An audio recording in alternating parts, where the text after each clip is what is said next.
Então, primeiramente, boa noite aos nossos participantes aqui dessa live. É um tema bastante importante na nossa sociedade. Nesse mês de setembro, a gente comemora os 30 anos do Código de Defesa do Consumidor, apelidado carinhosamente de CDC. E hoje a nossa live ela é ilustrada pela professora Shirlene Ristoff, pelo Volney, e logo em seguida já vou fazer, né, a leitura dos currículos dos nossos palestrantes, mas gostaria já de registrar a presença aqui, então, do nobre professor também, doutor Ricardo Viana Hoffmann. Aqui eu vejo a presença da Jorge, do Yuri Barney, do Batista, que estão iniciando os nossos trabalhos. Numa prévia conversação, nós colocamos que primeiro as damas vão iniciar os nossos trabalhos. Então, eu vou fazer a leitura do currículo da professora Shirlene Ristoff. Pessoal, eu já deixo de antemão avisar que após as exposições, a gente vai ter um tempo para o pessoal perguntar, conversar. Se tiver dúvidas, né, a gente está aqui também para bater um papo. Essa live hoje, ela é promovida, né, pelo nosso laboratório de cidadania e educação em direitos humanos, também pelo Centro Universitário de Brusque, a Unifeb. Então, todos prontos? Vamos começar.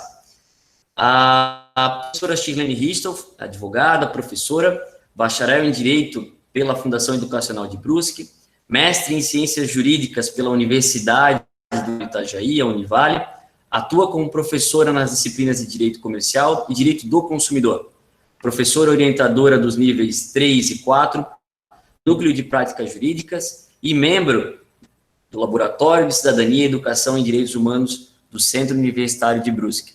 Professora Shirlene, muito obrigado pela sua presença aqui conosco, nos abrilhanta muito seu conhecimento nessa área do direito do consumidor, e a palavra está com Vossa Excelência a partir de agora. Jó, então, obrigada, Leonardo, né, é um prazer poder participar desse momento. E eu gostaria, antes de conversar um pouquinho a respeito, né, sobre o Código de Defesa do Consumidor, agradecer tanto ao Leonardo, ao professor Ricardo Hoffmann pelo convite, né, e também parabenizá-los pela organização desse evento tão importante. Cumprimento também o colega Dr. Volney, diretor do PROCON aqui do município de Brusque, aos nossos amigos, alunos aqui presentes, né, e os demais que nos acompanham, então, nessa live. É sempre um prazer poder falar sobre o direito do consumidor, e principalmente, né, nesse mês que completamos aí 30 anos da existência do Código de Defesa do Consumidor, denominado, né, carinhosamente como CDC, e também, para quem não conhece a legislação, o CDC ele foi introduzido, então, no nosso ordenamento jurídico brasileiro, na data de 11 de setembro de 1990, né, através da Lei 8.078. Então, essa legislação, o Código de Defesa do Consumidor, identifica e dispõe sobre a proteção do consumidor, que é considerado nas relações de consumo a parte mais vulnerável. E além da proteção, ele dá outras providências, né? Todos nós sabemos que o consumo, ele é uma parte indissociável do cotidiano do ser humano.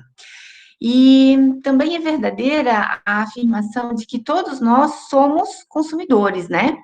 Independentemente da classe social, da faixa de renda, consumidores desde o nascimento e em todos os períodos da nossa existência. Por motivos variados, que vão desde a necessidade da sobrevivência, por exemplo, e até o consumo por um simples desejo, que é o que a gente denomina de o consumo pelo consumo. As relações de consumo, elas são sempre bilaterais, ou seja, ela terá, né, de um lado, um fornecedor que é aquele que se dispõe a fornecer produtos e serviços, e, de outro lado, aquele que a gente denomina como consumidor, né? Que está disposto a adquirir ou contratar produtos e serviços, ou, no mínimo, utilizá-los, né? Então, o Código de Defesa do Consumidor, quando estabelece o conceito de consumidor, ele identifica essa situação, onde o consumidor é aquele que adquire ou que contrata, ou então apenas utiliza, né? Aquele que recebe um produto, por exemplo, como um presente, ele não adquiriu, utilizar, então ele também é considerado consumidor nessa relação de consumo. E a palavra-chave dentro desse conceito é o que a gente sempre identifica como o destinatário final. Então, para identificar a relação de consumo, basta que a gente encontre o destinatário final, ou seja, aquele que adquiriu, né, para consumo próprio, ou está utilizando porque foi presenteado, está de posse daquele produto ou em contato com a prestação de serviço e vai utilizar, né? Então, muitas vezes, apenas uma simples amostra grátis também faz essa vinculação, né, da relação de consumo entre o fornecedor, que disponibiliza, como acontece com o fornecimento de amostra grátis, e a utilização aí o nosso consumidor. É fato inegável que as relações de consumo evoluíram muito nos últimos tempos, né? E apesar do CDC estar em vigor nesses 30 anos, ainda se verifica na prática algumas infrações praticadas pelos fornecedores de produtos e serviços. E o Código de Defesa do Consumidor nunca esteve tão atual, né? Não sei se vocês já se deram conta de que aquilo que o legislador buscou proteger, né, nesses 30 anos, ele ainda continua, esses fatos, esses atos ainda continuam sendo desrespeitados pelos fornecedores, né? Então, ainda nos deparamos com desrespeito sobre as mesmas regras que foram editadas aí nesse lapso, nesse período de 30 anos. Muita coisa passou, o comércio evoluiu, tivemos uma evolução crescente, gigantesca, mas me parece que o comportamento do fornecedor não acompanhou essa evolução do comércio, né? Então, percebemos que as tradicionais compras realizadas através das lojas físicas, né, do estabelecimento comercial, elas foram gradativamente não totalmente substituídas, né? Mas caminhando aí ao lado das lojas físicas que ainda existem, é claro, mas as lojas virtuais, elas tomaram corpo, né, nesses últimos anos. E o consumidor também aderiu a esse novo formato do comércio, aquilo que a gente conhece como o e-commerce, né? Então, aos poucos e gradativamente, essa presença das lojas virtuais tornaram-se realidade no nosso cotidiano, e os consumidores também começaram a aderir a essa nova forma de aquisição, né, de contato com o produto, selecionar produtos, fazer a contratação da prestação de serviço.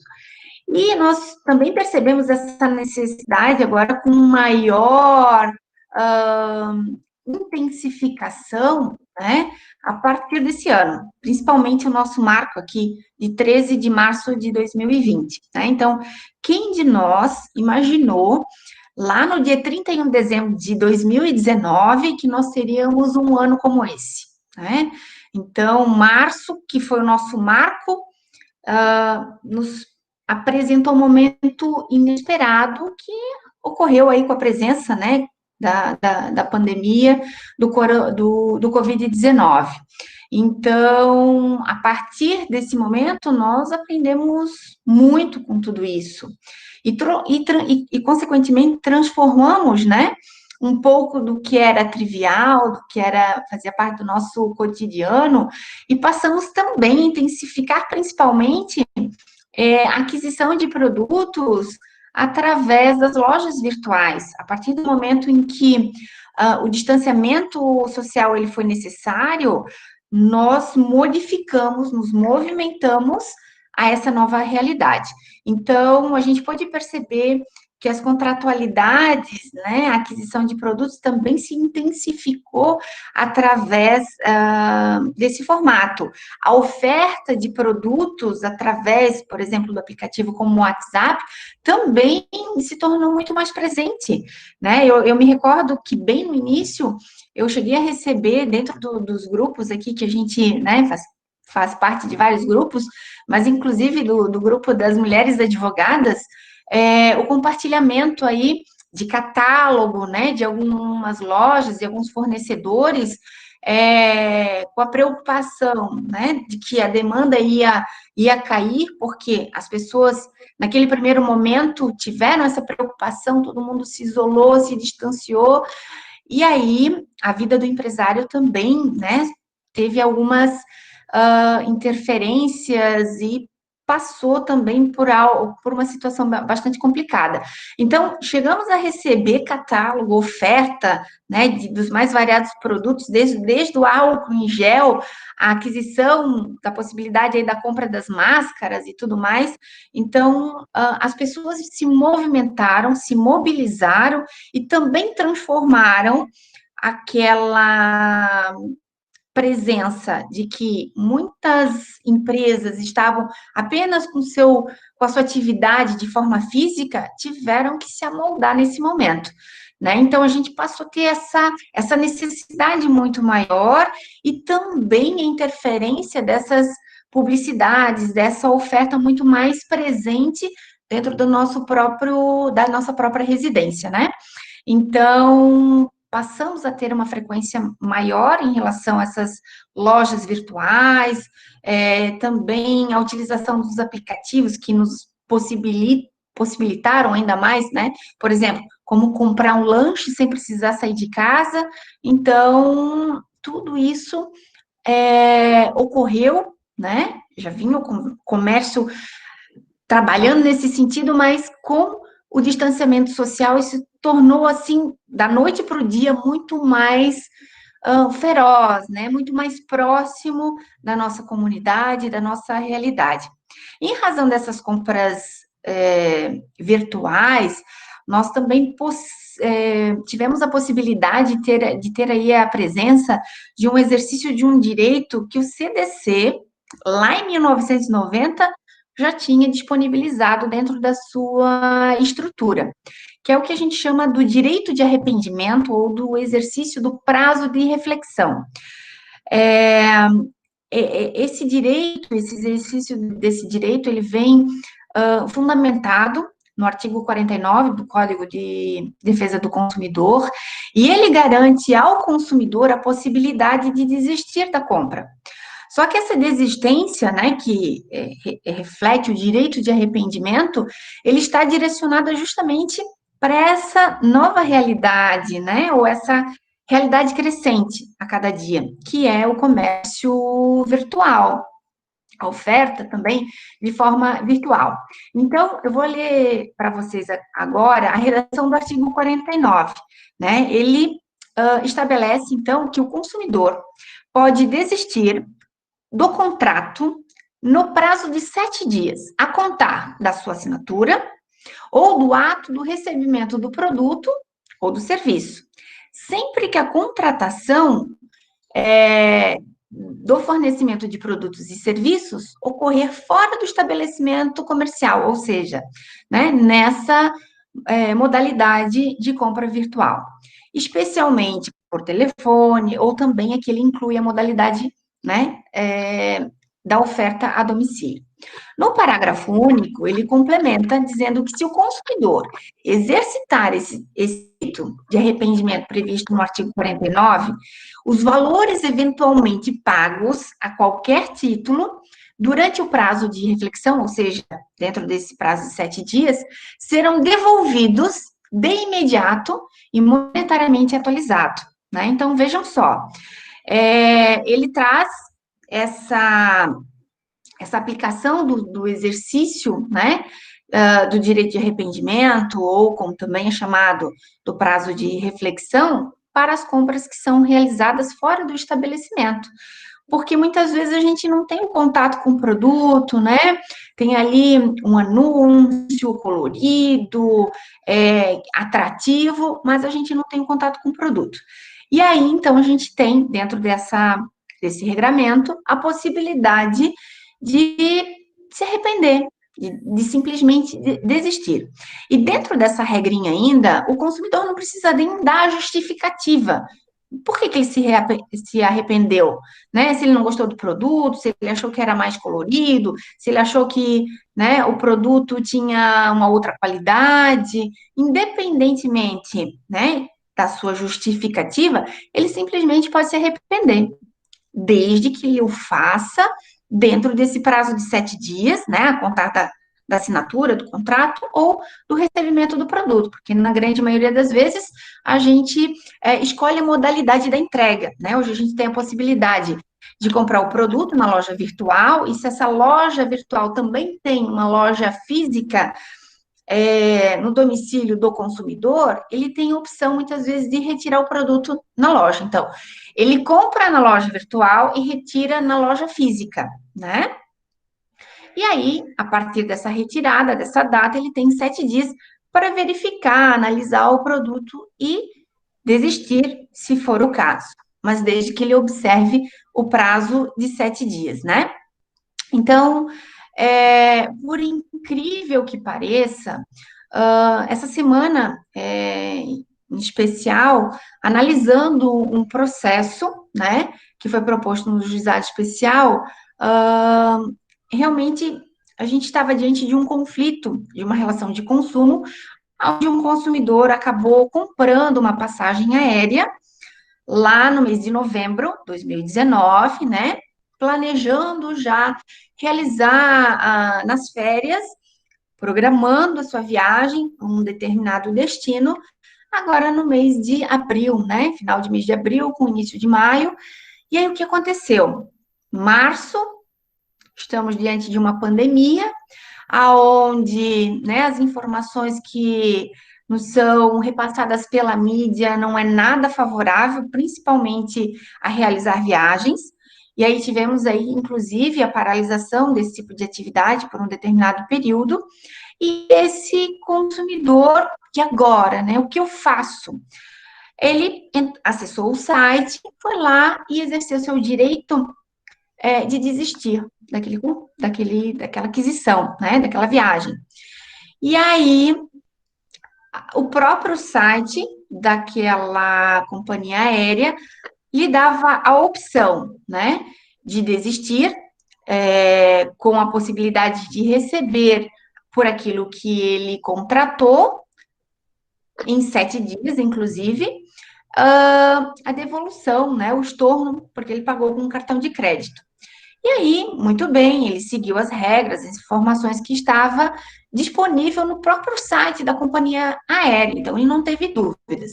Foi lá, aguardou, deu 7 dias e ele não recebeu a restituição, né, do valor pago, ou a compensação, ou o estorno, o cancelamento do lançamento dessa aquisição junto à sua administradora do cartão.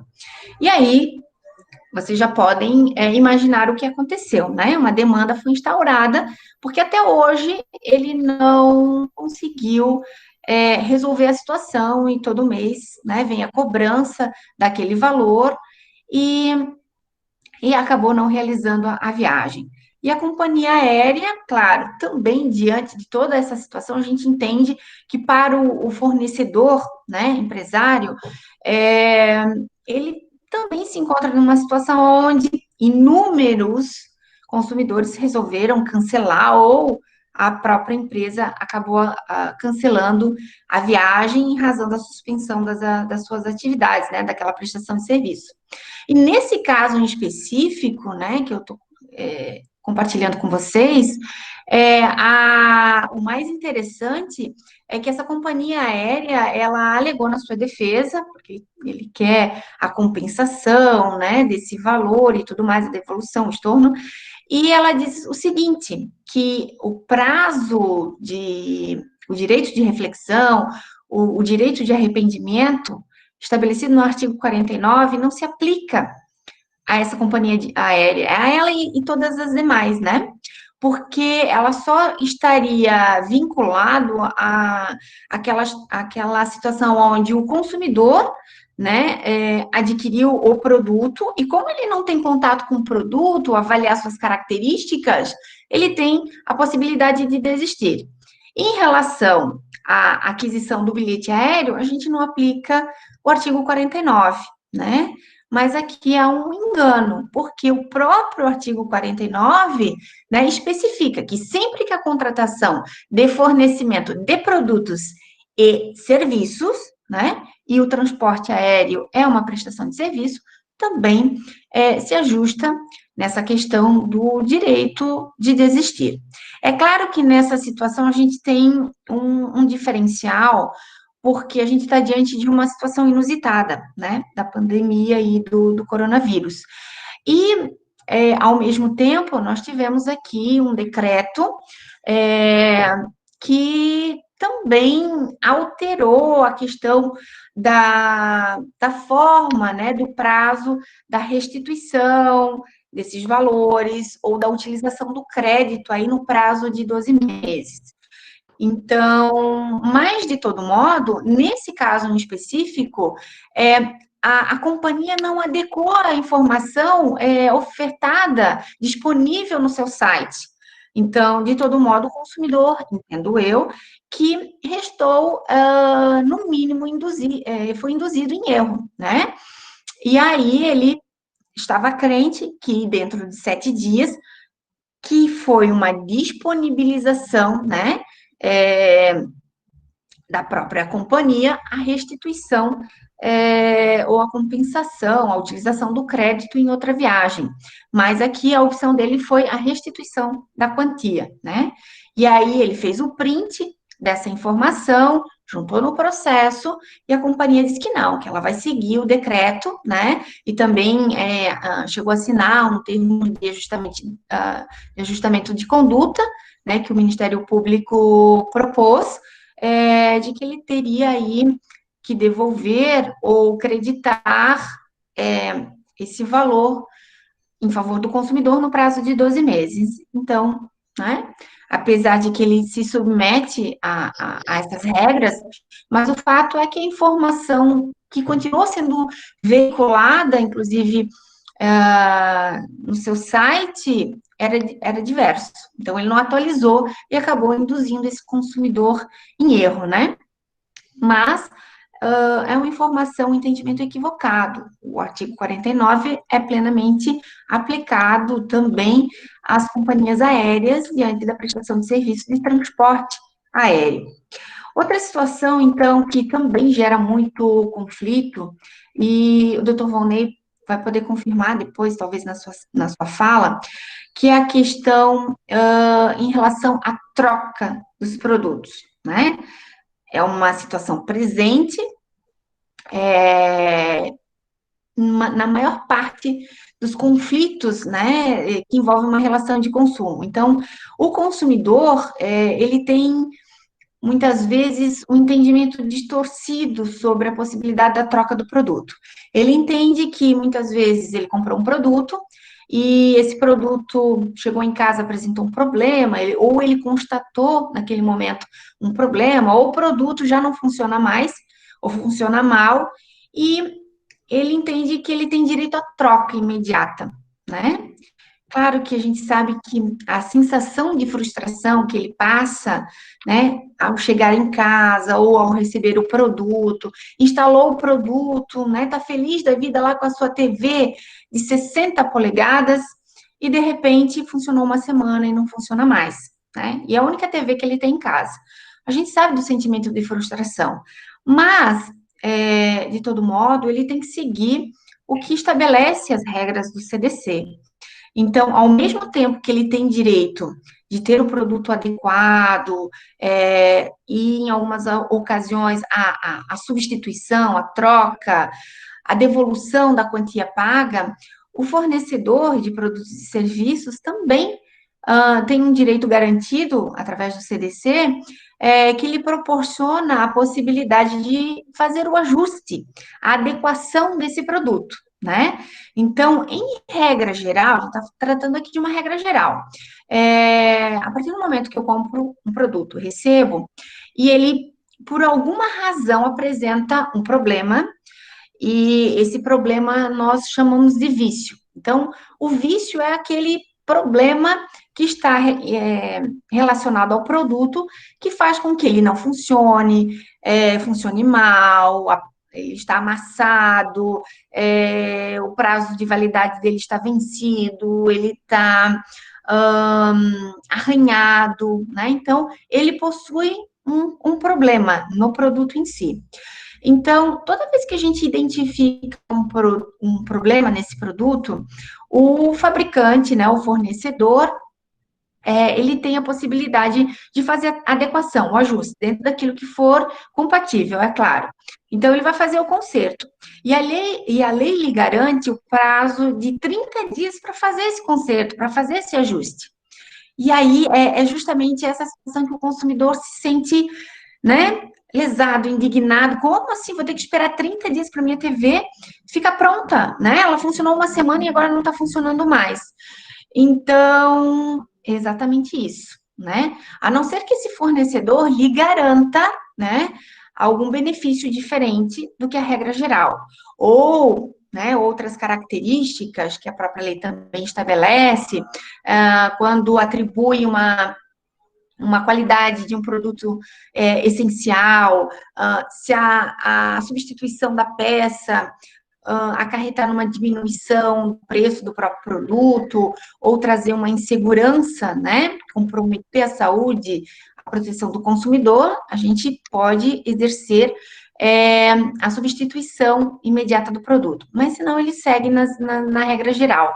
Ou seja, o meu produto vai ter que passar pela assistência técnica e ter o ajuste, a substituição da peça, né, que provocou aquele problema no produto. E é isso que muitas vezes o consumidor não entende, né? Por quê? Porque em algumas ocasiões, e determinados fornecedores me proporcionam uma regra mais benéfica. Como assim, Chilena? Eu não entendi. O que é uma regra mais benéfica? Existem alguns fornecedores que, quando eu compro um produto, ele, na nota fiscal, ele coloca lá um carimbo e diz assim, que esse produto, se apresentar qualquer tipo de problema, eu tenho um prazo de 48 horas para fazer a substituição imediata. Então, quer dizer, eu não preciso obedecer a regra dos 30 dias, que esse produto vai ter que passar pela assistência técnica, né, até, no máximo, 30 dias. É o prazo que ele tem para ajustar.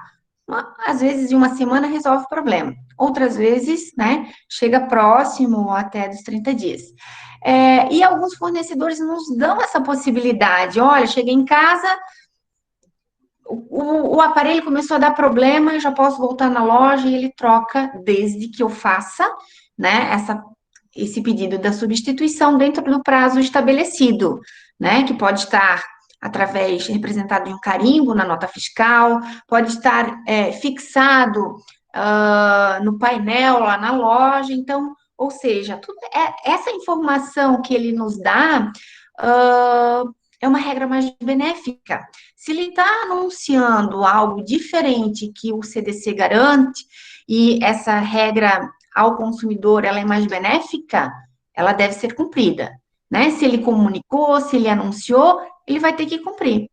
Senão, eu sigo a regra do CDC, que é a regra geral, né? E muitas vezes o consumidor não entende isso, ele quer já de imediato, olha, bota a televisão, né, no carro, chega na loja e quer fazer a troca, mas ele tem que passar pela assistência técnica. que aí ele fica, muitas vezes, assim, bravo com essa situação, né? E essa regra, essa fundamentação, a gente vai encontrar no parágrafo 1º do artigo 18 do Código de Defesa do Consumidor.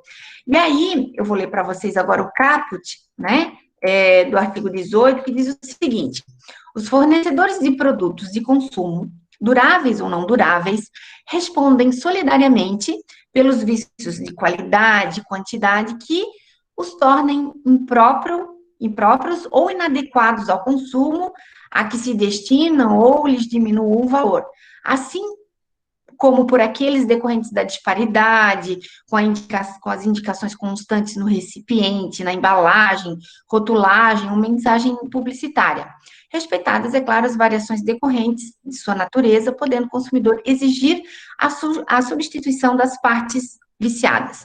E o parágrafo primeiro, então, diz o seguinte: não sendo o vício sanado no prazo máximo de 30 dias, pode o consumidor exigir alternativamente a sua escolha. Então, aqui está a fundamentação, né, de que se não for ajustado, se não for consertado, nesse prazo máximo de 30 dias, eu posso, a minha escolha, buscar uma dessas alternativas. Quais são? Inciso primeiro, a substituição do produto por outro da mesma espécie em perfeitas condições de uso.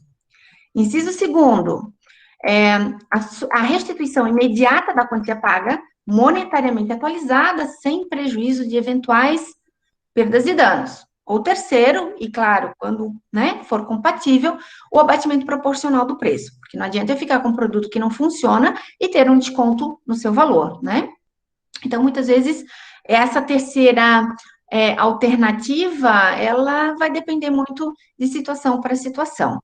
Então, ele só pode exercer esse direito de forma alternativa e a sua escolha, desde que o produto seja encaminhado para assistência técnica. E mais. Então, vamos buscar aqui como exemplo esse inciso primeiro, que diz que a substituição do produto tem que ser, num primeiro momento, por outro da mesma espécie.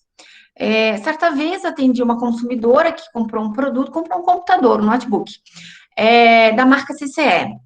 E o produto não funcionou já no primeiro dia de uso, mas ela não percebeu que ele tinha um problema já de fábrica, né? Porque ela esperou uma semana o filho chegar em casa, que estava viajando e tudo mais. Quando foi ligar o computador, percebeu que ele já não funcionava. E aí ela já queria a substituição do produto por outra marca, mas o CDC diz que não. Ela só pode fazer a troca por outro da mesma espécie. Claro, a não ser que a gente está diante de que eu cheguei na loja,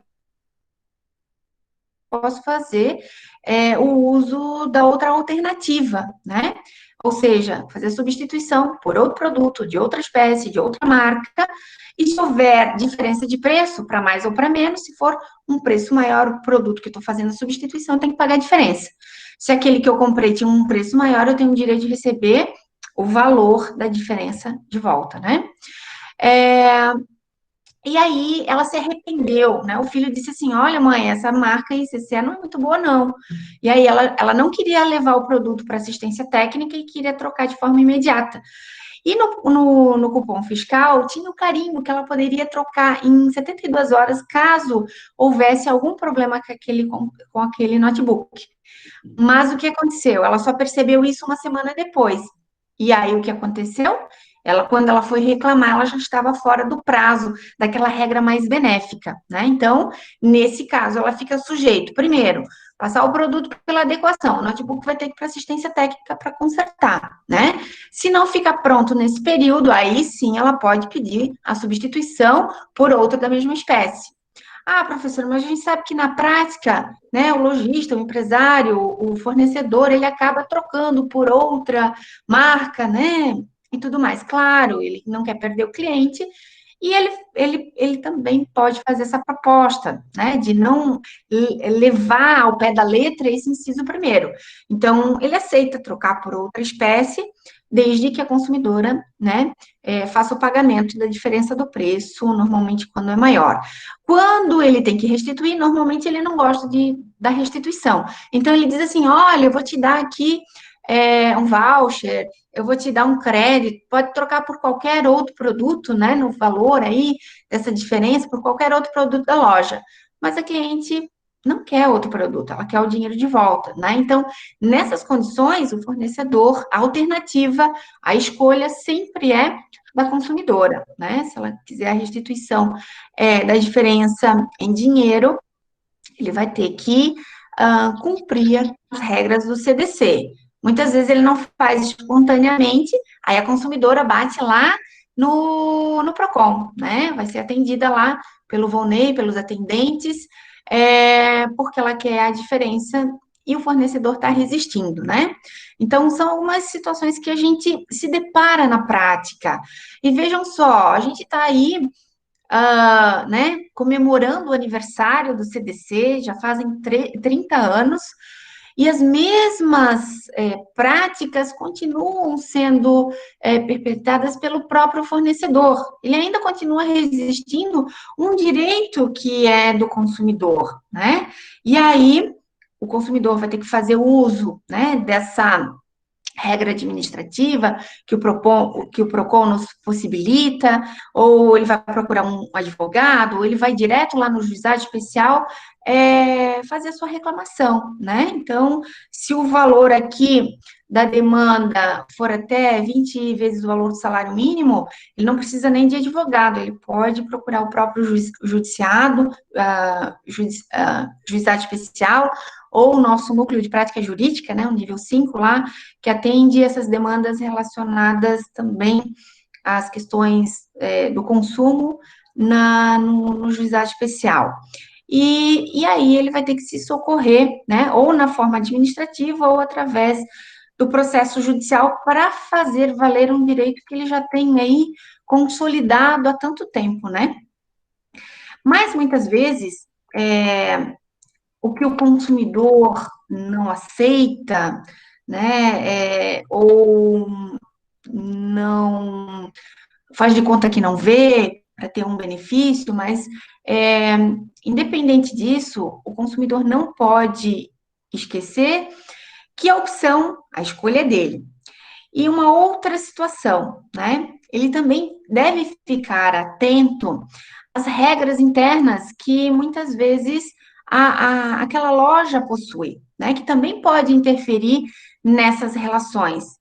E porque ele está acostumado com uma prática recorrente que a gente tem no mercado, que independente se o produto tem problema ou não, ele comprou uma camiseta, ele comprou um tênis, e se ele quiser fazer a troca, ele vai lá na loja e ele consegue facilmente fazer a troca imediata, independente se o produto tem problema ou não, aquilo que a gente denomina como vício, né? Então ele acha que essa sistemática vale em toda e qualquer situação, mas não é assim. Essas regras que são utilizadas pelo fornecedor para manter a sua clientela, né? Para ter aí um diferencial diante da concorrência que ele está inserido no mercado, né, de consumo.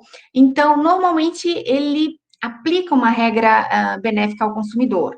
Independente se aquele produto tem um problema ou não, ele concede a possibilidade da troca imediata, e aí ele condiciona algumas situações, algumas regras. Por exemplo, eu posso trocar o tênis que eu comprei, desde que eu leve a nota fiscal, que eu promova, né, então, essa solicitação da troca num prazo de até 30 dias, ou 15 dias, ou 24 horas, ele vai estabelecer quais são as regras da troca, independentemente se aquele produto apresenta qualquer tipo de problema.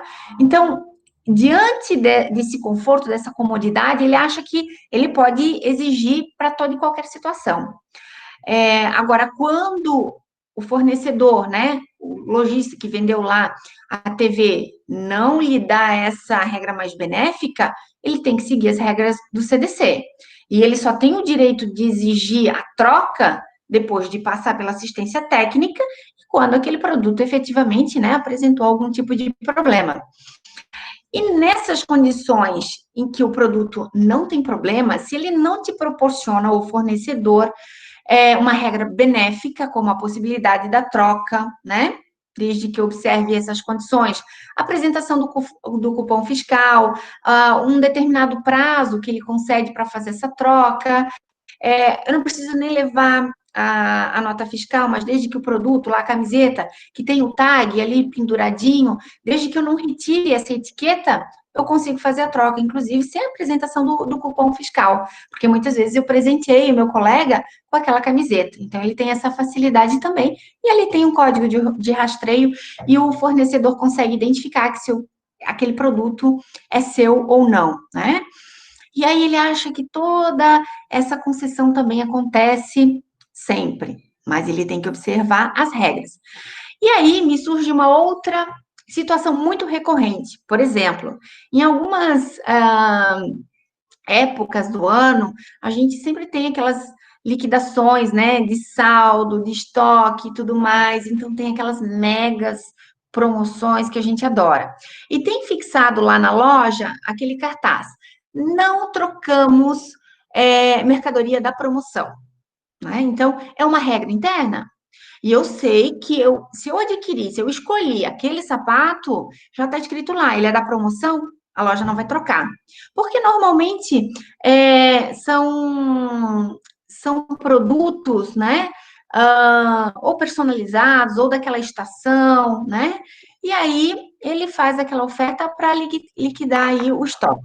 Então, independentemente de qualquer coisa, naquela regra, aquele produto não pode ser trocado, não pode ser substituído. Agora, essa regra só não vai funcionar se aquele produto que eu comprei na promoção, que tem o cartaz que diz que ele não vai trocar mercadoria, possuir um vício. Se tiver qualquer problema com aquele produto, aí vai funcionar aqui a regra estabelecida no próprio CDC, né? Então, as regras, as condições que ele estabelece é para aquele produto que não tem nenhum problema, mas que está na promoção, né? Porque vai ter a troca de estação, a troca de modelo, produtos, né, mais atuais, um novo modelo e tudo mais. Então, ele está fazendo a liquidação para liberar o estoque daquela mercadoria. Então, eu tenho que observar as regras que ele me proporciona, né? Então, existem esses ajustes. Então, o Código de Defesa do Consumidor somente vai obrigar aquele fornecedor a trocar o produto quando o consumidor, né, passou o produto pela assistência, ou, por exemplo, é um sapato, né, caiu solado, dá para passar pela assistência, sim ou não? Quando não dá para passar, ou não tem uma assistência técnica, essa empresa, esse fornecedor, obrigatoriamente vai ter que fazer a troca imediata desse produto, porque o produto apresentou um problema. Então, o código, ele só vai intervir nessas relações de consumo a partir do momento que o produto tem um vício, tem um defeito, tem algum tipo de problema. Se o produto está perfeito, não existe regra interna diferente que diz assim, olha, você tem 30 dias para trocar esse produto, o CDC não tem como interferir nessas relações privadas, né? Então, vale a regra disposta conforme ou a regra do CDC ou aquela regra interna que também vem para ajustar determinadas relações, porque o CDC não tem, assim, para cada situação, uma regra posta, né? Ele tem linhas gerais, alguns casos específicos, né? Tratando aí de uma forma que busca a harmonia nessas relações de consumo, a proteção, claro, sempre da parte mais vulnerável, que é o consumidor, mas também ele não vai interferir naquelas relações onde não existe um problema efetivo, né, do produto, na prestação de serviço, por um mero descontentamento ou arrependimento. Ah, professora, tu falou então lá da possibilidade do arrependimento, naquelas condições, né, das compras feitas através de catálogo, a venda a domicílio, as vendas por telefone, ou até mesmo, né, através das lojas virtuais. Agora, quando eu faço aquisição no estabelecimento, na loja física, esse prazo de arrependimento não tenho como aplicar, a não ser que o próprio fornecedor me proporcione essa vantagem. Se ele me proporcionou, se houve a informação, se há a divulgação, né, através de um folhetim, de um rótulo, de qualquer forma, né, ou publicitária ou de informação, vale o anúncio que ele fez. Então, ele vai ter que cumprir aquela oferta. Se ele não cumprir, o próprio CDC tem uma regrinha lá no artigo 35, né, a partir do artigo 30, ele fala da oferta. No artigo 35, ele proporciona a possibilidade do cumprimento forçado da oferta. Veiculou, divulgou, ofertou, vai ter que cumprir, né? E aí o consumidor terá, através de medidas judiciais, ou até mesmo, muitas vezes, através do auxílio do PROCON, né, a possibilidade de ajustar tudo aquilo que está mal resolvido nessas relações, né? Porque nem sempre o consumidor, o fornecedor, ele cumpre aquilo que ele está anunciando. Então, o artigo 30, né, estabelece justamente essa situação da vinculação do fornecedor em relação aos produtos, em relação à oferta, à publicidade, ou até mesmo à fala do gerente, dos atendentes, porque nem sempre aquilo que é ofertado vem através de uma veiculação publicitária, por exemplo, né? Muitas vezes eu vou na loja, o atendente diz que, olha, esse produto aqui tem oferta, ele tem tal característica, esse produto tem um Android, um sistema de Android, e o produto não tem. E aí o que acontece? Ele passou uma informação de um produto que não tem as características as quais ele acabou sendo entregue, né, ao consumidor. Então, existe esses descompassos na relação. Eu estou percebendo aqui, não sei se o Leonardo depois vai encaminhar as perguntas, ou se eu já posso responder aqui ou não o questionamento da Gabriela. Oi, professora, a gente vai deixar as perguntas para o final, para abranger também a fala do Dr. Volney. Tá? Ok. Uhum. Mas então, a professora pode ir encerrando a fala ali, então? À vontade, ok. tá? Uhum. Então, tá jóia. Obrigada, Leonardo, pelo esclarecimento. Então, a gente percebe, assim, só para, né, para finalizar, e se vocês me permitirem, eu posso ficar aqui falando a noite inteira, né? Então, assim, nossa, quando houve o convite, eu pensei, e agora, né? O que que eu vou falar? Tem que ser uma coisa interessante, tem que ser algo atual, ou principalmente presente, né? As dificuldades que a gente vê no nosso dia a dia. Então, tem muita coisa que a gente pode tratar sobre o Código de Defesa do Consumidor. E o Dr. Volney, né, está aqui, não vai me deixar mentir, dessas dificuldades, e principalmente de tudo isso que certamente ele recepciona lá diariamente no PROCON, né, essas angústias dos consumidores, a tentativa de solucionar da forma mais breve possível, porque ele quer para ontem a solução do seu conflito, e muitas vezes ele não tem essa paciência, ou muitas vezes até o discernimento, né, de compreender, ele não tem de forma clara essa questão de como ele vai fazer para solucionar, ou quais são os procedimentos que ele tem que observar para garantir a tutela do seu direito, né? Então, eu acho que, na prática, o que falta também para os nossos consumidores é essa informação correta, clara, sobre os próprios direitos, que muitas vezes eles acham que têm e nem sempre é na forma do seu entendimento. E aí causa frustração, angústia, né? E vários problemas que acaba refletindo lá no órgão administrativo, tá bem? Então, dito isso, eu devolvo a palavra para o Leonardo, né? Para certamente aí abrir o espaço para o Dr. Volney também me corrigir em alguns pontos, né? Ou complementar algo que eu tenha deixado passar, tá bem? E fico também depois, claro, à disposição para eventuais questionamentos. Obrigada. Muito obrigado, professora Shirlene. A fala da professora é sempre didática, instrutiva e nos abrilhanta sempre, né? Eu fui acadêmico do Centro Universitário de Brusque e sempre tive a oportunidade de escutar a professora Shirlene nas palestras, nos eventos. Então, é muito importante ter Vossa Excelência aqui conosco, né? Pessoal, só relembrando, então, as perguntas a gente vai deixar para o final, tá? Após a fala do Dr. Vonei, já vou habilitá-lo aqui para nos trazer mais um pouco de conhecimento, mas eu gostaria de registrar a presença aqui do Dr. Alain Marquesan, né, da doutora Gabriela Dalsóquio também aqui conosco, né, dos nossos companheiros do Lions Club aqui de Brusque, berço da fiação, Danilo Escaramuza, o Elvio, que está aqui conosco também. Eu vejo aqui a presença da Bruna Jaqueline Riffel, minha cunhada, né, está aqui também prestigiando esse evento. A gente também está aqui com a presença do Luiz Henrique Gomes da Silva, Maria Aparecida da Conceição, Simone de Souza, participando desse evento. Então, muito obrigado, pessoal, pela presença. Esse evento é do nosso Laboratório de Cidadania e Educação em Direitos Humanos, aqui do Centro Universitário de Brusque, da Unifeb.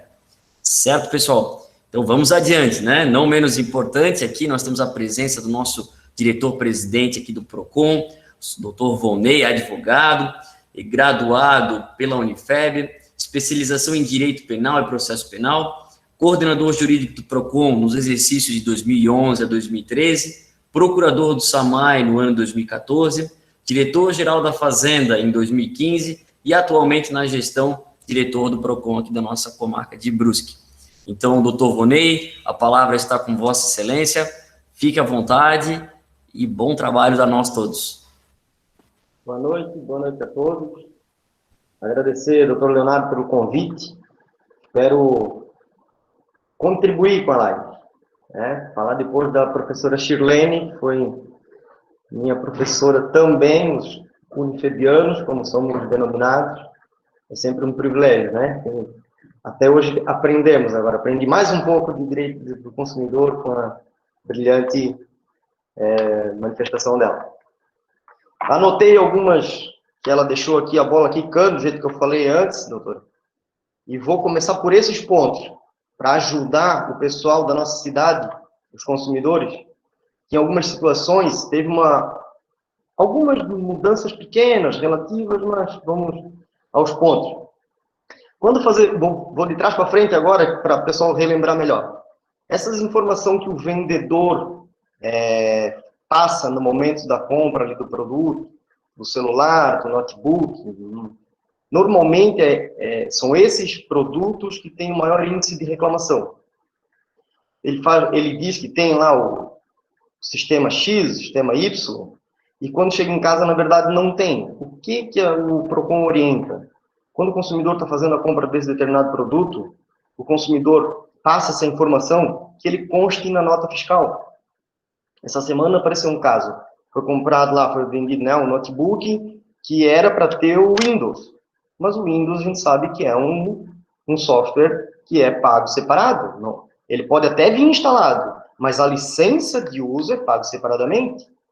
E o consumidor não tem esse conhecimento. Só, né, para a gente deixar bem esclarecido. Troca espontânea. A troca espontânea, mera liberalidade da loja, algumas lojas aqui em Brusque, salvo engano, 5 lojas, que até me procuraram já para informar isso, tem um sistema de troca de produto amparado no artigo do direito de arrependimento. E o que eles fazem? Principalmente em linha branca, eles fazem a troca em até 7 dias, ainda que a compra tenha sido feita na loja física. Isso é importante. É um diferencial para o consumidor, já que ele vai comprar um determinado produto em qualquer loja, né, da nossa cidade. Eu vou comprar uma geladeira, uma diferença de preço mínima, e essa loja dá esse diferencial de eu trocar em até 7 dias, não por descontentamento não, né? Não direito de arrependimento, só em caso de defeito, mas ela aplica os 7 dias o mesmo prazo, pelo direito de arrependimento. Não sei se me fiz entender. Compro a geladeira, ela vem apresentar defeito nesses 7 dias. A loja, de imediato, sem contatar fornecedor, sem contatar fabricante, ela troca para o consumidor. É um diferencial importante que algumas lojas de Brusque estão aplicando. A troca de produto, que a doutora Shirlene colocou da TV, o pessoal comenta muito do celular. Imagina uma pessoa que vai comprar uma geladeira, normalmente é porque ela está precisando muito da geladeira, né? A gente não tem onde guardar os alimentos. Aí chega em casa, liga, a geladeira não vai. Isso foge do razoável, né?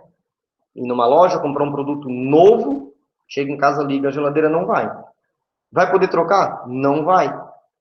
Vai ter que ir para assistência, tem até 30 dias para fabricante proceder com o conserto, aquilo tudo que a doutora Shirlene falou, não conseguindo fazer o conserto em até 30 dias, cabe ao consumidor a sua escolha, um produto novo, idêntico, ou o dinheiro de volta. Mas a pessoa fica muito chateada. E com razão, né? Imagina comprar uma TV, aquela expectativa, vou chegar em casa, instalar no quarto, coloca na parede, vai ligar, a TV não liga. São situações que essas lojas que estão dando esse diferencial é um atrativo a mais. Então, aqueles que nos ouvem, né, e passar essa informação, que queiram buscar essas lojas, tem lojas em Brusque que estão fazendo isso. Então, busca elas, sem fazer propaganda para ninguém, né? A loja virtual, que a doutora colocou no início, as compras online. Minha fala seria bem específica do procedimento do PROCON. Mas já que a doutora comentou da loja virtual e da compra online, nós temos grande dificuldade, falando agora em procedimento do PROCON, em notificar essas lojas online. Porque elas não têm um endereço físico para a gente mandar a nossa notificação. E nós trabalhamos com AR. A notificação vai via carta. Muito embora a gente tenha um sistema do SINDEC desde 2013, que é um sistema que permite que o processo seja online, isso não ocorria nas outras gestões, né? Eu consegui implantar no ano de 2019 o processo digital, o nosso PROCON de Brusque hoje é digital, mas nem todas as reclamações podem ser online. Por quê? Porque não são todas as fornecedoras de produtos e serviços que estão cadastradas no sistema SINDEC. Então, eu não consigo encaminhar a reclamação para essas empresas online. Como é que funciona? Só para todos entenderem. O sistema SINDEC, a gente faz a reclamação e aquelas empresas que estão cadastradas no sistema, quando finalizamos a reclamação no PROCON, elas recebem um e-mail que existe aquela reclamação. E elas têm um prazo de resposta.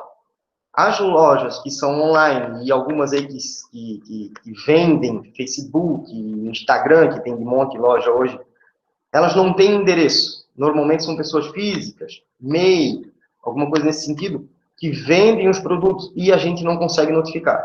Aí o reclamante lá, o consumidor, vai no PROCON, pé da vida, para não falar outra coisa, e fica bravo com o PROCON porque o PROCON não faz nada. Porque o PROCON não faz nada. Porque o PROCON... a gente escuta isso todo dia.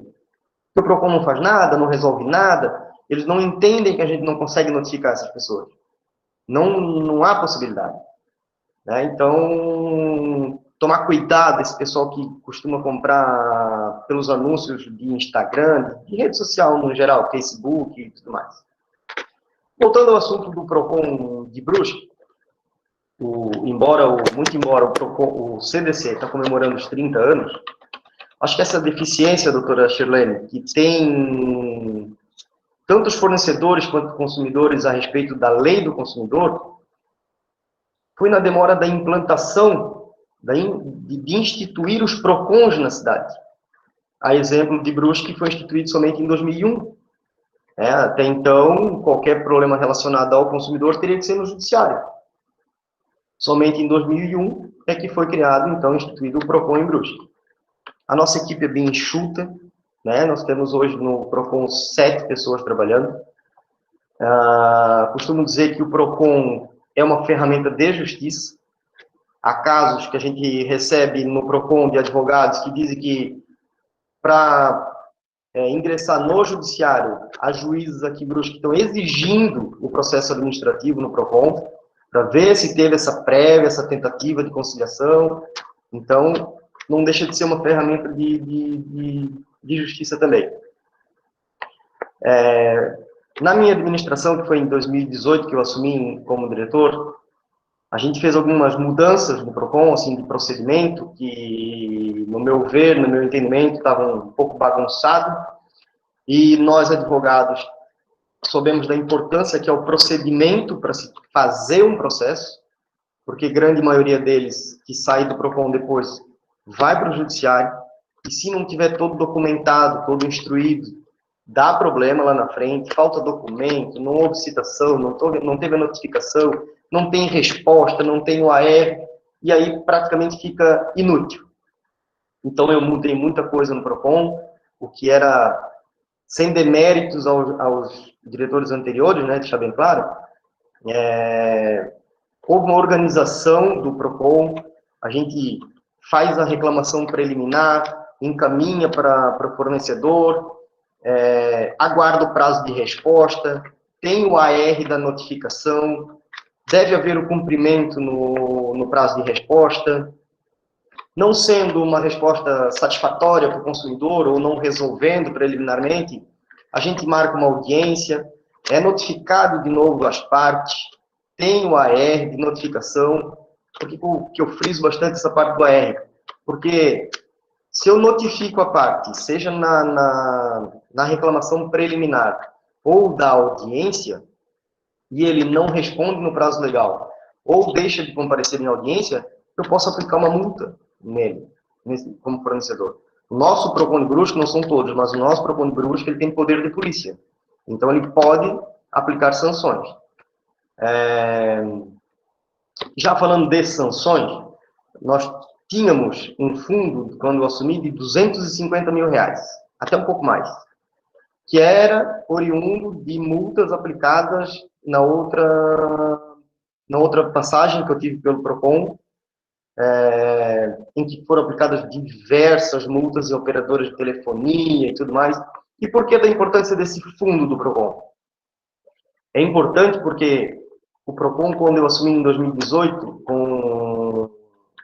era uma promessa até do procurador, o Dr. Edson, da gente dar um espaço melhor para o PROCON. Nós estávamos num espaço de 100 metros quadrados, com guichês de atendimento, era uma situação meio precária, tínhamos caixa para tudo quanto é lado, não tinha espaço físico, atendimento do consumidor amontoado, era uma coisa meio desorganizada, e a gente tinha como objetivo fazer um novo PROCON. Graças a Deus deu tudo certo, a gente usou esse fundo, reformamos um prédio ao lado do que era o PROCON, um prédio com mais de 340 metros quadrados. Agora temos salas individuais de atendimento fechada, mais privacidade para o consumidor. Temos sala de audiência, uma sala de espera que no antigo PROCON era de 12 pessoas, hoje é uma sala de espera com 30 pessoas. Cadeira especial para obeso. O PROCON está 100% equipado, bebedouro para deficiente, banheiro para deficiente, realmente uma estrutura, não de dar inveja, mas de ter orgulho. A gente conseguiu fazer um PROCON, modéstia à parte, excelente. Voltando na situação do procedimento, a gente fez o processo digital, a partir do ano 2019, né? O que isso trouxe de benefício? Nós precisamos de um arquivo para guardar os processos do PROCON desde 2001. Tem processo espalhado pela cidade inteira. Tem na Arena, multiuso. Tem processo ali, no PROCON velho. Tinha processo do PROCON novo. Tem processo lá na prefeitura. Tem processo para tudo quanto é lado. E nós não tínhamos mais espaço para nada. Então, eu digitalizei os processos de 2019, parte de 2018 e todos de 2019. Todos ganham com essa mudança. Advogado, consumidor. Hoje, o advogado ou consumidor, que é uma cópia de um processo administrativo, ele pode solicitar por e-mail, a gente manda de imediato, em um dia, no máximo 2, a gente está encaminhando, vai em arquivo PDF. Há situações que advogados pedem processo anterior a 2018, a gente passa o maior trabalho para pegar isso no arquivo. Tem processos que foram atingidos pela enchente, estavam lá na Arena Multiuso, processos de 2013, 2014, 2015, praticamente se extraviou os processos. Hoje a gente busca, quando encontra algum processo desses anos anteriores, é um calhamaço de folha grudada uma na outra, cheio de lama, aqueles que foram encontrados. Então, eu acredito que essa mudança de inserir o processo digital no CDC, né, no Código de Defesa do Consumidor, na parte de processo administrativo no PROCON de Brusque, foi a mudança primordial, depois do pré. Mais celeridade, uma economia, só para deixar dados estatísticos agora. 2018, a gente gastou cerca de menos, eu assumi em junho de 2018, até final de 2019, a gente teve uma economia de 40 mil reais. Do que se trata essa economia? Papel, impressão e correio. Papel, tinha que imprimir tudo ali no PROCON, e as impressoras nossas no PROCON, elas são alugadas. Então, a gente paga por impressão, assim como é de toda a prefeitura. Com a digitalização do processo, isso reduziu drasticamente. A gente recebe as manifestações, respostas, tudo por e-mail, tudo em PDF. Colocamos no sistema. No ano de 2019, houve uma economia de 70 mil reais.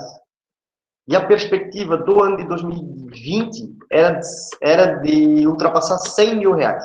Somente com AR, correio e papel e o pagamento do aluguel da impressora. Gente, isso é muito dinheiro. A gente fala assim, 50 mil reais, 40 mil reais, 100 mil reais. Só em papel é muito dinheiro. Então, além dos benefícios para advogado e parte, teve também essa economia para o município. Houve outras parcerias que a gente fez com empresas de telefonia, bancos, e ajudou nessa mudança. Hoje, por exemplo, a gente tem atendimento via WhatsApp, uma ferramenta extraordinária para quem sabe usar.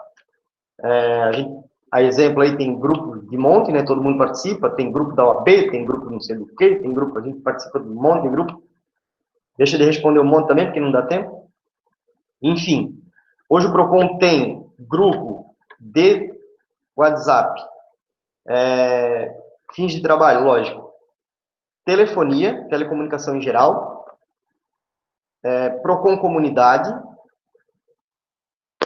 é exclusivo esse da comunidade, para atendimento de fios caídos na cidade.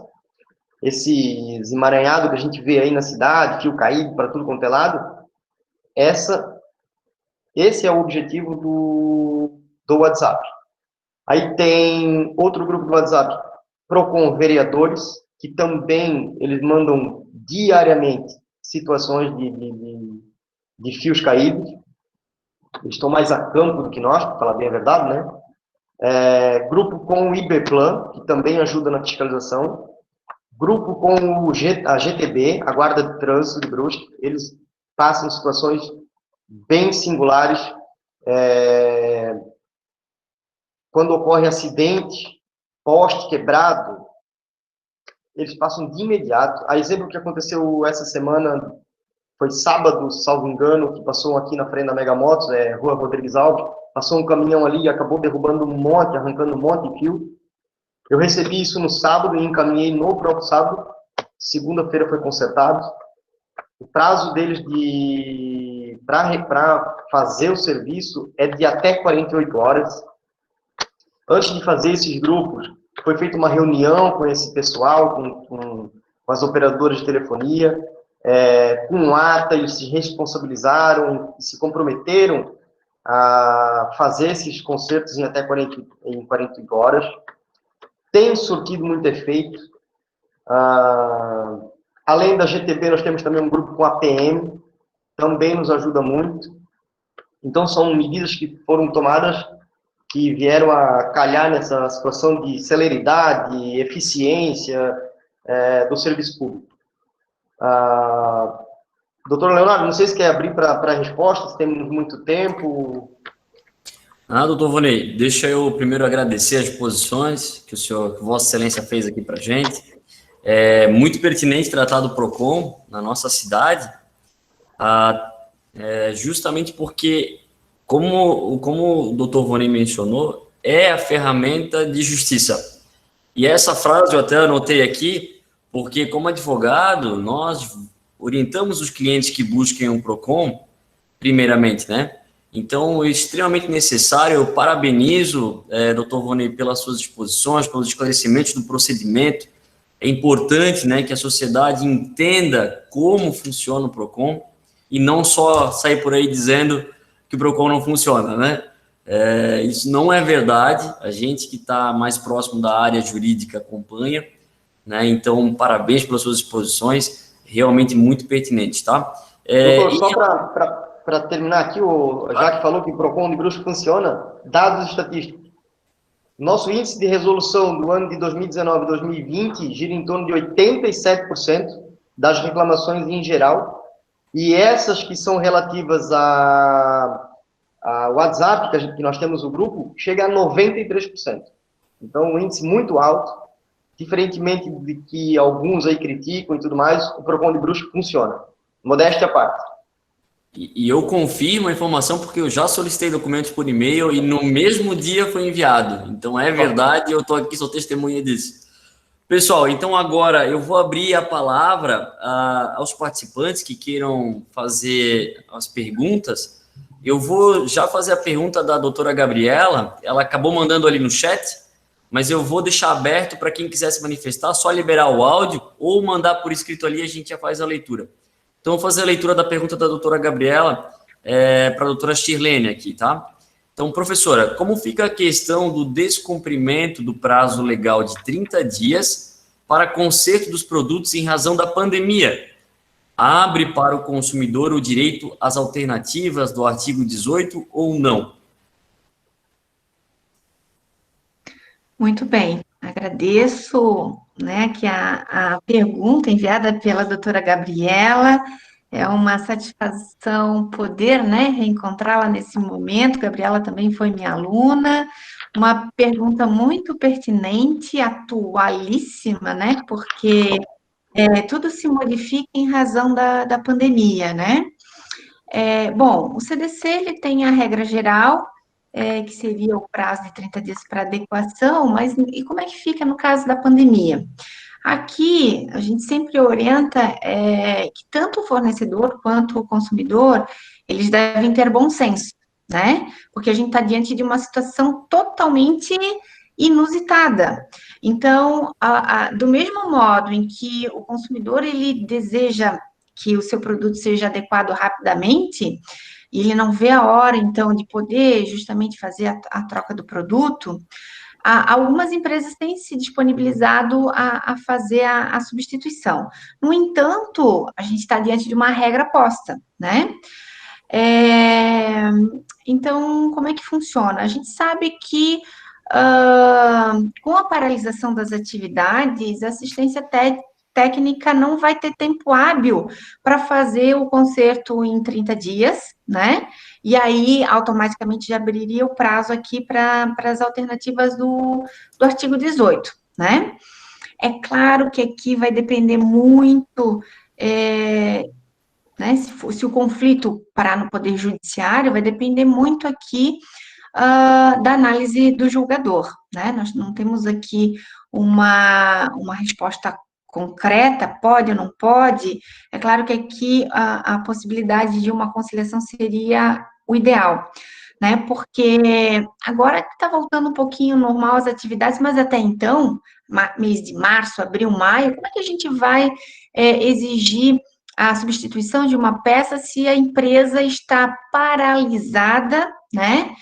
Inclusive por uma imposição legal.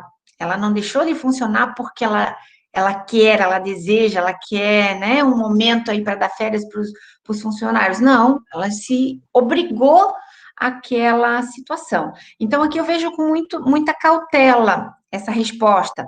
Claro que o consumidor quer a resposta que ele já pode fazer a troca, né?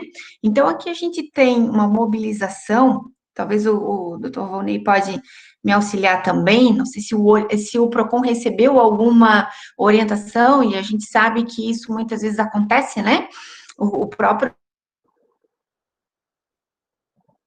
baixa as normativas, as instruções de como proceder nesse momento. Aí eu desconheço se tem essa orientação. Mas o que a gente tem feito aqui em relação à defesa do fornecedor ou até mesmo do consumidor, né?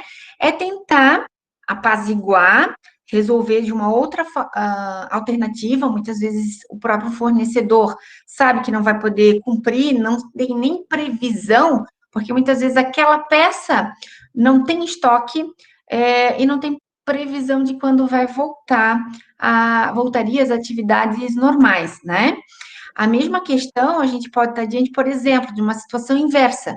O consumidor, ele precisa, no caso de um veículo, ele tem um momento para fazer a revisão. Se ele não fizer naquele momento, ele vai perder a garantia do veículo dele. E como é que ele vai levar se a concessionária não está trabalhando, se as atividades estão paralisadas? Então, a orientação é de que se faça o contato, né, através da central de atendimento e tudo mais, para levar essa informação e fazer a suspensão, então, também desse prazo, para que ele não perca aquele prazo e, consequentemente, vai perder a própria garantia do produto, né? Então, ele também está à mercê da questão da pandemia. Então, ao mesmo tempo que a gente vê o fornecedor numa saia justa, devendo obedecer aqui a regra imposta do CDC, que fica impossível de cumprir. Então, logo a gente aplica as alternativas do artigo 18, né? Claro, a substituição do produto resolve o problema, né? Mas ele só não pode adequar porque ele tem uma imposição também legal de não funcionar, de não poder estar fabricando aquela peça de reposição, né? Se o Volney tem alguma contribuição no sentido de normativa? Tem um título de exemplo, doutora, já que teve a pergunta e a resposta já brilhante, dois casos nessa situação. Uma foi de um relógio que apresentou problema e o consumidor mandou para assistência e ultrapassou esses 30 dias. Sim. E ele foi lá porque queria um produto novo de todo jeito. Expliquei para ele que tem que usar de bom senso, porque a empresa era de São Paulo, existe um decreto estadual e a atividade laborativa da empresa estava reduzida em 75%, então eles não tinham como fazer o conserto do produto, mas ele queria, porque queria, estava irredutível e tudo mais. Não, a gente faz a reclamação, não tem problema nenhum, se o problema é a reclamação. Mas o descumprimento desse prazo, certamente eu, como diretor, usando de bom senso, sem querer prejudicar mais ainda as empresas, os fornecedores, não vou aplicar multa de forma alguma pelo descumprimento nesse caso. E uma outra situação foi de uma escolha de uma moto numa loja aqui da cidade. A mulher era uma moça, foi pegar a moto e ela quer uma moto cor branca. E não tem. Aí eles falaram, mas o prazo para entrega era um consórcio, aí tem as leis do consórcio, enfim. Ela quer a moto branca, eles têm lá preta, vermelha e azul. Não, ela quer a branca. Daí, qual é o prazo? Olha, pode levar uns 4 meses. Ela ficou inconformada, porque, primeiro, que não tem prazo para isso, né? Do cumprimento de uma escolha dela, ela quer a branca, né? A mosca branca dos olhos azuis. Então, ficou um pouco mais difícil. E também com a capacidade laborativa muito reduzida, a marca da fabricante, né, da moto. Outra situação que eu disse que quer fazer reclamação faz, mas eu não vou penalizar a empresa nesse caso de descumprimento do prazo. É que nesses casos a gente tem que usar de bom senso, né? Porque não tem uma regra para tratar especificamente. Quem é que imaginaria que a gente passaria por uma situação que a gente vivencia hoje, né? Então, claro, recepciona a reclamação, se a pessoa está, né, irredutível, e o magistrado vai ter que tentar pacificar esse conflito, ou aplicando a regra, ou também utilizando do bom senso, né? Porque como é que a gente vai penalizar a empresa que, por um decreto, né, estadual, está impedida de produzir? Como é que a capacidade laborativa dela não vai atender, né, todas as situações nesse caso?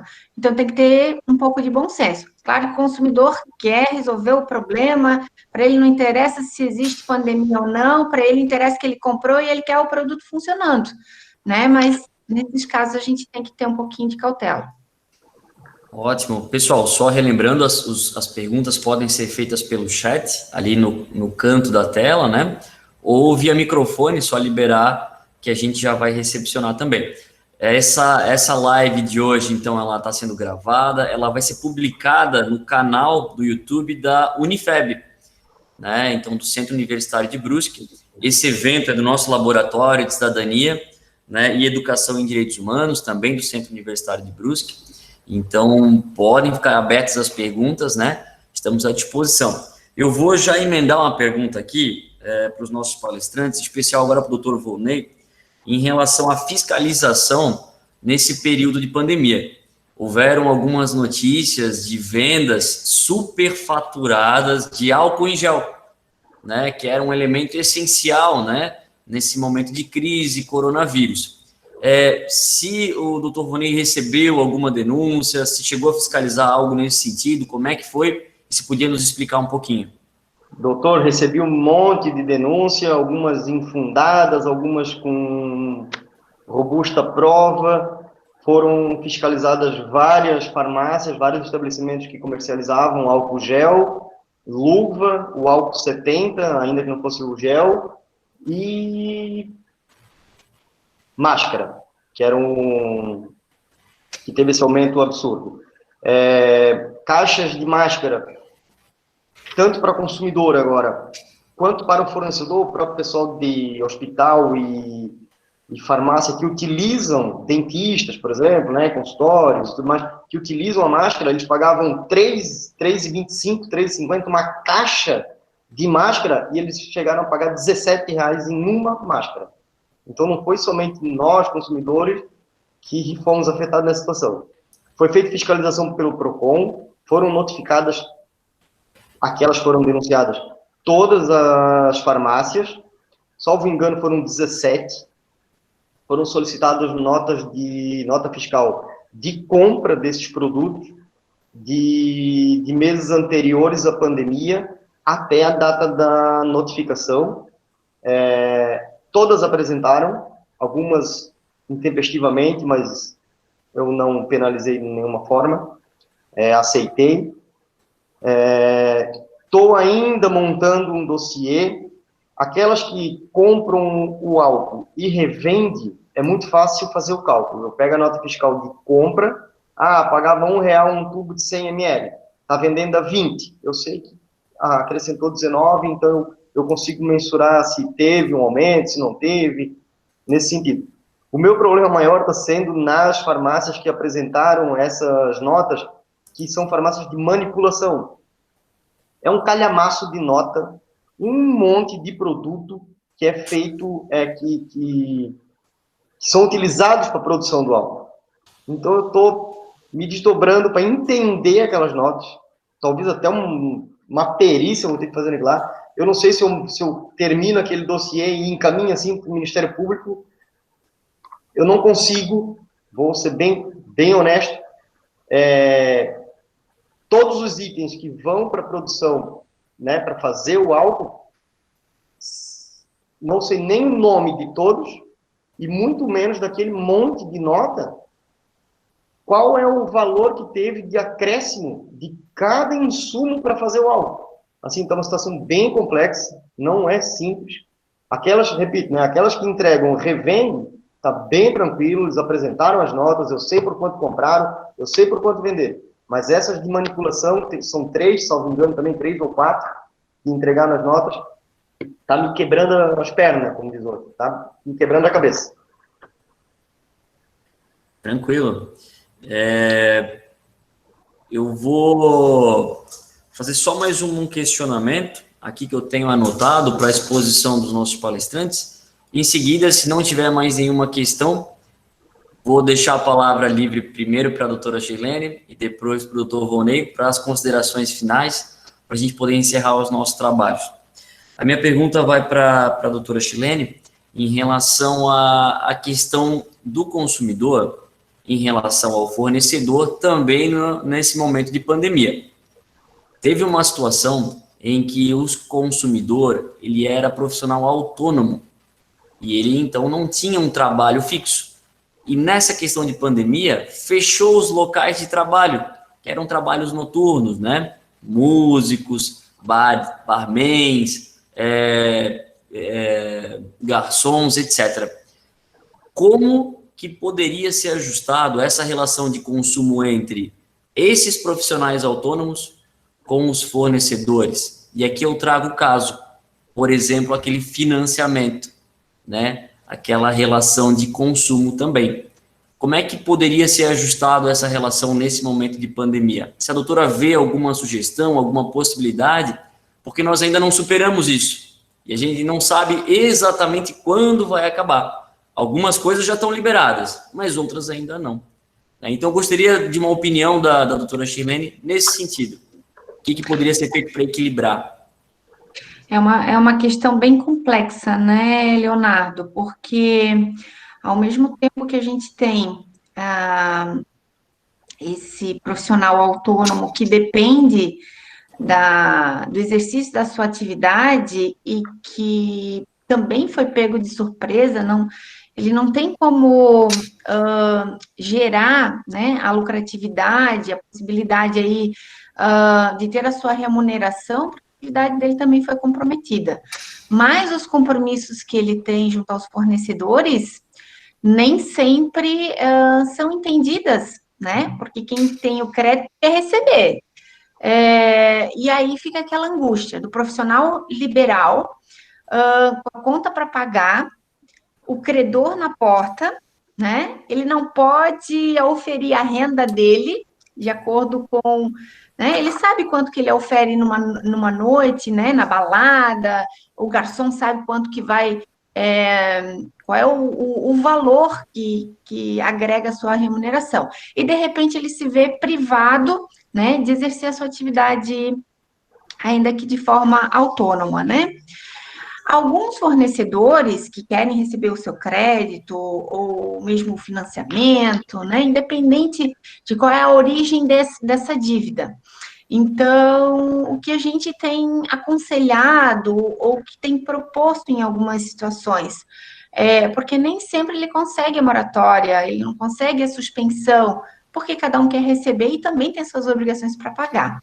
Então, em algumas ocasiões, em algumas situações específicas, né, a gente tem proposto aí medida judicial, buscando a tutela liminar, né, propondo um pagamento parcelado, a suspensão, muitas vezes até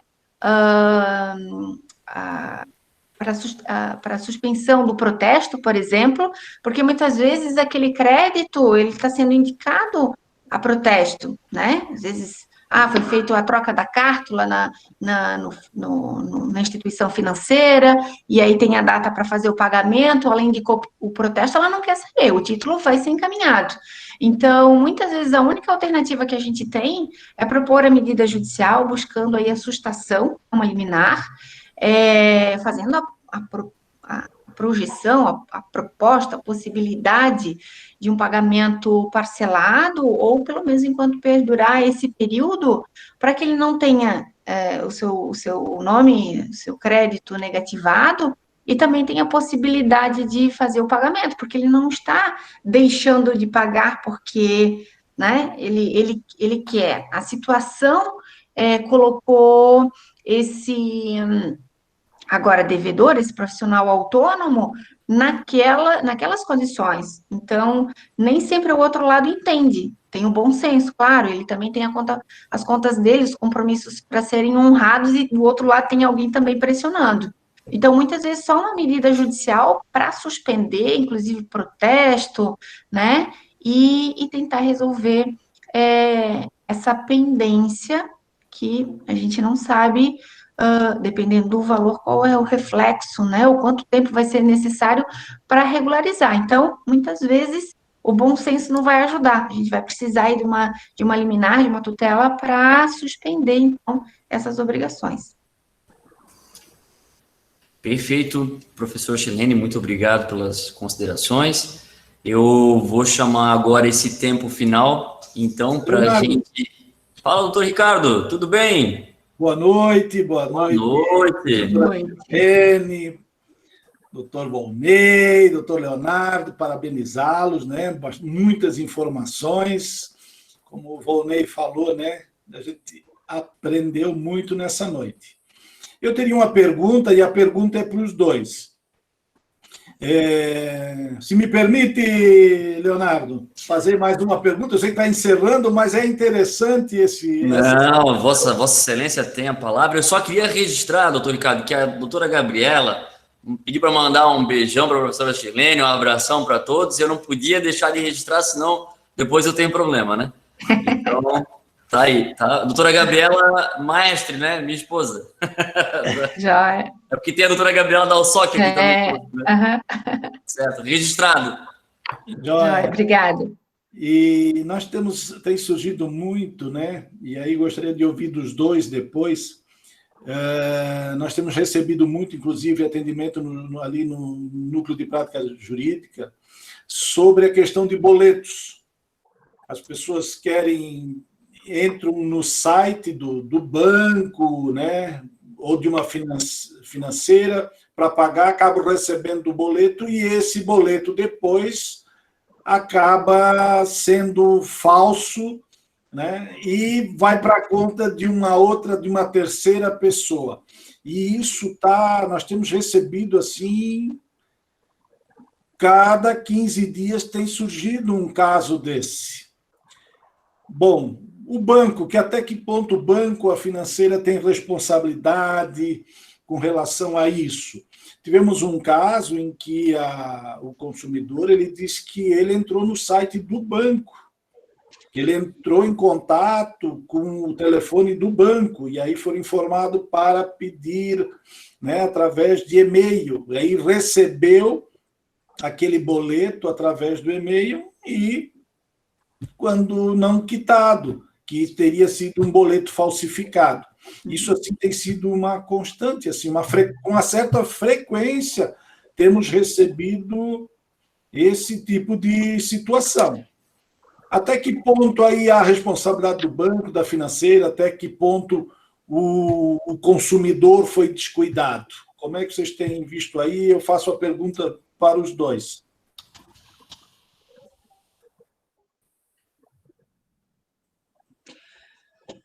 Bom, é uma situação bem complexa, né, Ricardo? Porque, primeiro, a gente sempre orienta o consumidor a fazer pesquisas, compras, sempre em sites, procurar sites seguros.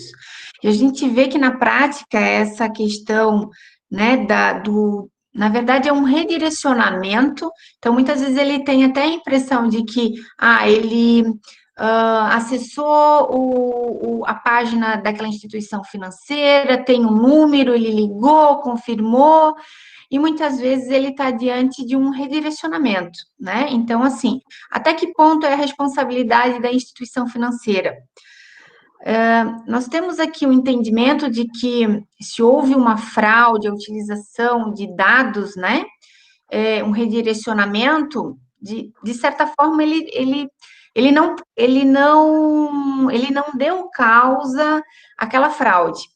E eu já vi entendimento também no sentido de que, se de alguma forma ele contribuiu, ele possibilitou, né, que os seus dados, a sua plataforma foi utilizada, ele também se torna responsável, né? Mas, assim, quando a gente recepciona uma situação como essa para definir de quem é a responsabilidade, nesse primeiro momento a gente também né? Principalmente levando em consideração os meios tecnológicos, a gente também não tem essa segurança de determinar, tá, qual é a participação que ele teve, né? Agora, eu entendo assim, quando ele abre margem, né, para utilização, ou ele utiliza e não toma todas as cautelas, a própria instituição financeira utiliza dos dados do cliente e não toma a cautela necessária para averiguar que aquela informação também ela é fraudulenta, ela também, de certa forma, reverte contra o consumidor, porque os dados dele vai acabar sendo negativado, né? Então, aí ele tem responsabilidade, porque ele não tomou a cautela necessária, porque ele tem meios de verificar e averiguar essa situação. Agora, na questão em que os dados ou a plataforma dele está sendo utilizada por um hacker, por exemplo, é uma situação complicada, né? Em algumas situações eu tenho visto aí que a instituição acaba sendo também não responsabilizada porque ela também foi objeto, né, de fraude. Se me permite uma colocação, doutora, eu entendo que é dois casos bem distintos. Sim. Depois eu vou na situação do doutor Ricardo sobre boletos. Primeiro, nesse redirecionamento de site. Quando ao redirecionamento, eu acho meio subjetivo, né? Eu penso que a responsabilidade é do consumidor. Ele deve saber, ele deve ter plena consciência de que ele foi redirecionado no site. E a responsabilidade é dele. A segunda situação de boleto. Eu também recepciono muitos casos no PROCON e o encaminhamento que está tendo é para o juizado especial. Por isso, também, muitos casos lá no juizado. O que acontece? Eu não conheço nenhum caso de que foi entrado no site do banco, digitando na linha aqui em cima da internet www.santander.com.br e tenha feito todo o formulário ali, solicitado o boleto e recebeu que tenha sido fraude. O que acontece? A pessoa faz a solicitação e, depois de algum tempo, por algum motivo, não sei o que acontece, eles não conseguem emitir o boleto naquele momento. Depois de alguns minutos, porque lá tem o cadastro agora completo, eles têm um contato no WhatsApp, eles têm tudo. Alguém entra em contato com o consumidor, se passando pelo banco, porque já está de posse todas as informações, e aí sim faz a negociação de quitação, ou de passar daquele boleto que é somente aquela parcela do financiamento, de 500 está lá por 520, que é o jurinho, não sei o que. Eu já vi diversas conversas no WhatsApp nesse sentido. Boleto de quitação, que o consumidor deve prestar atenção, que quando a esmola é de mais o santo, tem que desconfiar. Um financiamento de 25 mil foi ofertado por 7 mil reais para quitação, recebendo essas propostas via WhatsApp. Tendo que ele tinha acabado de fazer a solicitação ou a tentativa de solicitação do boleto no site do banco e não conseguiu completar. Por algum motivo ele não conseguiu. Eu não sei de ninguém que fez sem sair da página do banco que conseguiu emitir o boleto que tenha sido fraude.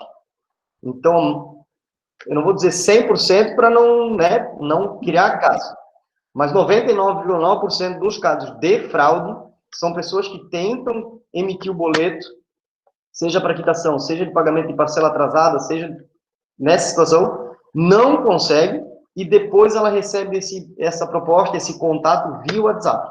E ali recebe, tanto por WhatsApp o boleto, quanto por e-mail. E esse boleto sim é fraudado. Entendo que a responsabilidade é do consumidor, e o banco que é o cedente, né, teve um caso específico, vou relatar. A pessoa tem um financiamento do Banco Santander, não vou lembrar o nome agora, Santander. Fez a solicitação. Depois de alguns minutos, recebeu o contato via WhatsApp. A pessoa confirmou os dados e tudo mais. E ela mandou o boleto. Ela imprimiu e pagou. Depois de 1 mês, 2 meses, veio lá, a parcela está atrasada. Não, mas eu paguei. Está aqui o comprovante. Mas não é. Vamos descobrir o boleto era fraudado. Mas o pagamento do boleto saiu num banco chamado C6, que eu nunca ouvi falar na minha vida.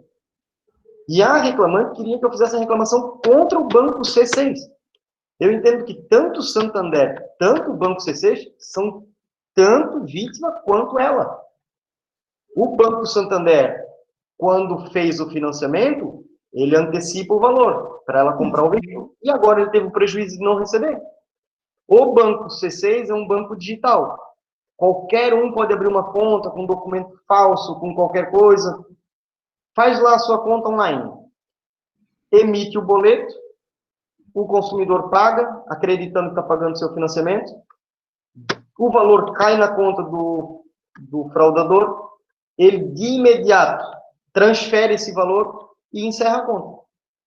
O banco também deixa de receber taxa, deixa de receber. Os bancos são tão vítima quanto ela. Por isso, a atenção do consumidor na hora de solicitar esse tipo de boleto, doutor. Joia, obrigado. Perfeito. Vamos adiante, então. Obrigado, doutor Ricardo, pela participação. Só registrar a presença aqui da Marquesan Advocacia. Eu já havia mencionado o Arlan, eu acho que era o Arlex que estava ali também, então deixo aqui o registro da participação dos colegas advogados. E não tendo mais perguntas, né? Vamos para a nossa parte de fechamento, então. Então, pela ordem, né, a nossa dama aqui de hoje, a doutora Shirley Risto, para suas exposições finais, e logo em seguida, doutor Vonei, pode já fazer uso da palavra também. Assim que Vossa Excelência terminar, eu vou fechar aqui a nossa live, então, tá bom? Já então. Bom, inicialmente eu gostaria de agradecer novamente, né, a oportunidade, deixar um grande abraço aqui para minha querida aluna Maria Aparecida Conceição Gomes da Silva, o seu filho Luiz Henrique, ao João Batista, né, a Georgia também, claro, Ricardo, Gabriela, todos aqueles, Gabriela Maestre também, todos aqueles que, né, puderam participar, prestigiar esse momento. E eu só queria deixar ainda registrado para finalizar, já que, né, o Volney fez aí toda o merchandise do Procon, né, que funciona, a gente sabe que funciona, e a gente também, às vezes a gente recepciona em sala de aula, alguns alunos assim, não, professora, o Procon não funciona, né, porque eles acham que ali ele já vai ter a resposta, e na verdade, a resolução do conflito, ela também depende da vontade do fornecedor, né, então, mas o mais importante disso tudo, ainda que a gente tenha aquele percentual mínimo que a gente não consiga, né, resolver o conflito, como o Volney bem colocou, mas o mais importante é que através desse processo administrativo que o PROCON realiza, né, autua e desencadeia todos os atos necessários, o mais importante é que o consumidor, ele tenha prova de que através dessa reclamação ele consegue comprovar que ele reclamou sobre aquele produto, aquela inadequação da prestação de serviço, e ele garante a caracterização de que ele reclamou dentro do prazo, né? E por alguma razão o fornecedor não reconheceu, não quer regularizar, e com base, né, nesse processo administrativo, ele vai instruir o pedido judicial. Então, o importante também é isso, independente do resultado. Claro, se conseguiu resolver, perfeito. Agora, muitas vezes, não é possível, porque o outro lado também resiste. E aí a gente tem a prova da reclamação dentro do prazo, que é de fundamental importância, tanto quanto, né, exercer o nosso direito, mas exercer dentro do prazo. Então, só queria deixar esse registro aqui, né, porque a gente não pode esquecer de uma regrinha também muito importante. Obrigada. Excelente colocação, professora. É o procedimento que eu comentei no início. O processo deve ter procedimento, tem que seguir regras para que seja um processo bem instruído, bem fomentado, para depois ter provas, para ir lá no judiciário e tudo mais. Agradecer, doutor Leonardo, pelo convite. estou à disposição. Agradecer também a doutora Shirlene, a época de faculdade e mais um pouco hoje pelos ensinamentos. Nosso amigo doutor da advocacia Marquesan, doutor Arlan, doutor Arlex, um abraço. Boa noite a todos. Beleza. Pessoal, então, só relembrando, né, nós vamos depois publicar no YouTube da Unifeb. Quem puder, segue lá o canal, né, deixa lá o like lá também. É bacana para a gente ter esse feedback das pessoas. Esse evento foi do nosso laboratório, né, de Cidadania e Educação em Direitos Humanos, também da Unifeb, a Unifeb presente nos eventos. Então, agradeço aqui a presença de todos. Agora eu vejo o doutor Alex aqui, né, apareceu, né, o nosso companheiro Elvio aqui também tá nos acompanhando. Então, pessoal, muito obrigado, desejo uma boa noite a todos, e em especial aos nossos palestrantes que nos enriqueceram hoje, né, com conhecimentos dentro do nosso Código de Defesa do Consumidor e do nosso PROCON de Brusque. Muito obrigado a todos e até breve. Até. Valeu.